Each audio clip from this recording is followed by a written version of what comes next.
Gaziantep Valim Sayın Davut Gül, Çin Başkan Yardımcısı Sayın İpek Teymur Külekçi. Türkiye bereket demektir. Liderlikse akıl ve kararlılık. Küresel salgına karşın ardı ardına rekorlarla 2021'de 211 milyar doların üstüne taşımak demektir. Küresel ticaretin yükselen güç merkezi olarak Gaziantep hem ihracatı biliyor hem de başlı başına tüm Anadolu'ya bir rol model oluyor. Başkanımızın söylediği Mersin Gaziantep arasındaki hızlı tren aynı zamanda yük taşıyabilecek. Dolayısıyla da sizin Mersin limanına daha hızlı, daha konforlu, daha çabuk ulaşmanızı sağlayacak, yükün ulaşmasını sağlayacak. Aynı zamanda da İskenderun Hassa arasındaki tüneller bir aksilik olmazsa bu sene ihaleye çıkacak. Bu olduğunda iki farklı liman seçeneğimiz olacak. Daha çabuk limanlara ulaşmış olacağız. Aynı zamanda yeni havaalanımızın yeni terminal binası tamamlandı. Şimdilik 13 ülkeye direkt uçak seferleri var. Bunun ne demek olduğunu en iyi sizler biliyorsunuz. İnşallah bu süreçte daha güçlü çıkacağız. Bu dönemlerde zaman zaman durgunluklar olabiliyor ama ihracat ülkemizin lokomotifi, Gaziantep'imizin lokomotifi. 405 bin kişi Gaziantep'te istihdam ediliyorsa bunun en büyük müsebbibi sizlersiniz. İnşallah ileriki dönemde özellikle lojistik konusundaki avantajımız ki biliyorsunuz bir ülkede sıkıntı çıktığında yeni pazarlar arıyorsunuz. Müşteriler de özellikle Çin'de ve benzeri yerlerde sıkıntı çıkınca yeni tedarikçiler aramaya başladı. Bu bizim için çok büyük avantaj. İnşallah orta vadede bunun çok önemli faydasını göreceğiz. Biz Güneydoğu Anadolu İhracatçılar Birliği olarak şunu ön planda tutuyoruz her zaman. İnsanın hayatında, bu iş dünyasında, dünyada en önemli nokta insan. Odağa insanı koyduğunuz zaman ve yani beşeri sermayeye koyduğunuz zaman ki bunu üstüne basarak söylüyorum, bu bölgenin en büyük silahı budur.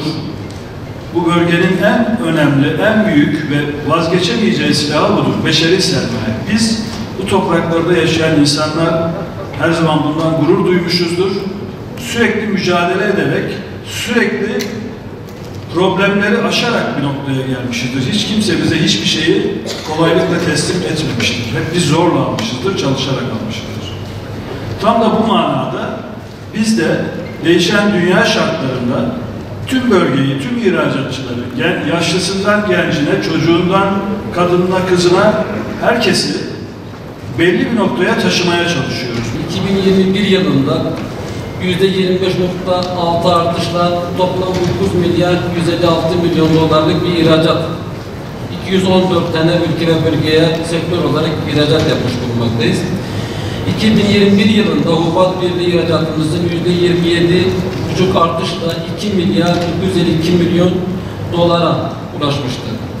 2021 yılı birliğimizin hububat bakliyat yalık tohumları, mamule ihracatçıların Türkiye hububat bakliyat yalık tohumları ve mamule ihracatı içerisindeki payı %32,2 olarak birinci sırada uzun yıllardan beri yer almakta ve bu şekilde ayrılmaktadır.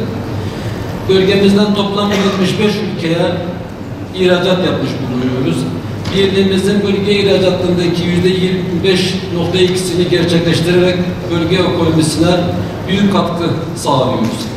2021 yılında birliğimiz toplam ihracatının yaklaşık 20'sini makarna, %17'sini buğday unu, %18'ini bitkisel yağlar ve %11'ini de bisküvi ve pastacılık ürünlerinden oluşmaktadır.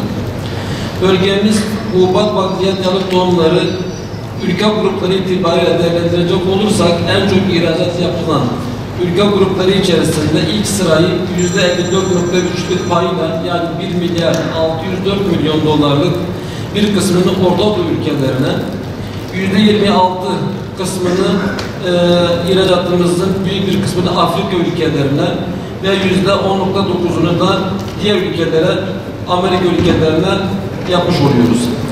Diğer taraftan bölgemiz hububat, bakliyat, yağlı tohumları ve mamuller ihracatının 2021 yılı yoğunlaştığı ülkelere baktığımızda ilk sırada %31.2 ile yani 921 milyon dolarla Irak, ikinci sırada %9'luk payına Suriye, üçüncü sırada da %6'lık payıyla İran, dördüncü sırada da %1'lik Cibuti ülkeleri oluşturmaktadır.